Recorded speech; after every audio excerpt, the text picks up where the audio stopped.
వదినమ్మా ఏం చేస్తున్నావు? ఏంటి ఇది?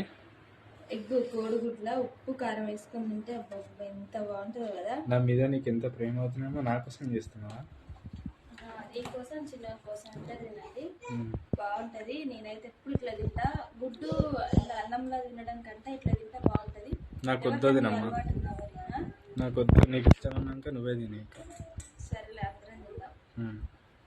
ఇట్లయితే నాకు చాలా ఇష్టం. మీకు ఎవరికైనా ఈ అలవాటు ఉంటే మాత్రం కామెంట్ చేయండి. నేను ఇప్పటి నుంచి కాదు, చిన్నప్పటి నుంచి ఇట్లా తింటా. నేనైతే ఇంకొకటి ఏం చేసేది తెలుసా, స్కూల్ ఇస్తారు కదా ఎగ్గు, నేను గవర్నమెంట్ స్కూల్ చదువుకున్నా. ఆ స్కూల్ ఇచ్చిన ఎగ్గు ఇంటికి పట్టుకొచ్చుకొని ఉప్పు కారం వేసుకొని తినేది. మస్తు ఉంటుంది. అయితే గుర్తొచ్చింది నాకు. ఇంకా ఉడకబెట్టిన లేట్గా తింటే భలే టేస్ట్ ఉంటాయి. కూరలు వేసుకుని తిన్నా బాగుంటాయి, కానీ అంతకంటే ఉప్పు కారం వేసుకుని తింటే నాకు ఇష్టం. మీరు ఇట్లా తింటారా? కామెంట్